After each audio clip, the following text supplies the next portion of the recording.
kapitbahay! So, ayan. Nandito tayo ngayon sa St. Jude Village, Sariaya. Marami na pong nagbago dito sa St. Jude Village, Sariaya. Mula po nung unang vlog pa lang namin.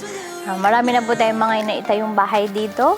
Meron na rin po tayong mga kapitbahay. Yes po, may mga na-turnover na po tayong units dito. And, ayan, sa ngayon naman po, visit natin ulit itong ating house, Model Claire. Ito yung ating 2-bedroom unit po dito sa ating subdivision. So, ganito yung ating turnover. Kung makikita nyo po yung porch area natin, naka-tiles na rin po. Ang kulang na lang po talaga dito is maglagay kayo ng grills, ng gate. And, tcharan! Ito na ang inyong bagong bahay.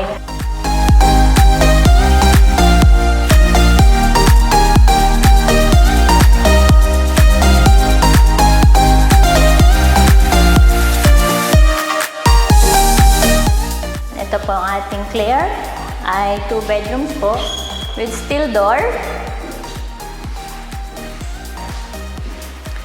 Ito ang ating mga bintana, sliding. So, pwede nyo yung palagyan ng grills kung mas gusto nyo for your safety din. Pwede nyo palagyan. So, ating second bedroom naman po, meron tayong mga awning windows sa taas. Para dun sa ating ventilation, para may pumasok din na hangin, may liwanag pa rin po. So, tayo sa kitchen, ng ating elegant kitchen, kanyang countertop. So, ayan po, mayroon tayong mga cabinets, dahil yung ating skylight, bibigyan ng natural light po sa ating kusina kapag po tuwing umaga, hindi nyo na kailangan ng ilaw. So, and ito naman po ating toilet and bath. So, ayan, full tiles. Yan, nakita nyo naman hanggang floor with shower, sink. And kompleto na po yung ating toilet and bath. So, marami po tayo ditong ready for occupancy na unit ng Claire.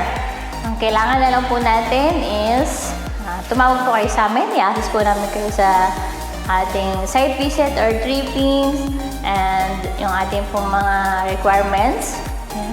I-assist namin kayo kung paano po avail yung mga requirements na kailangan natin. Napakalapit po natin sa bayan. Kung alam niyo po yung Petron or Jollibee dito sa highway ng Sariaya, 3 blocks away lang po tayo or 3 streets away. And dito na po tayo sa Village of St. Jude, Sariaya. Mga kapitbahay, kung mapapasyalan po natin itong Village of St. Jude, Sariaya, makikita nyo po yung improvement. Talaga naman po marami na po tayo dito naging kapitbahay. And marami pa rin tayong i-construct na unit dito. Meron po tayong 2 bedrooms, 3 bedrooms, 4 bedrooms, may 2-story. And so mga kapitbahay, message nyo lang po kami ang aming page. Tawag po kayo sa aming number para po mas madali po namin kayong ma-assist. Thank you!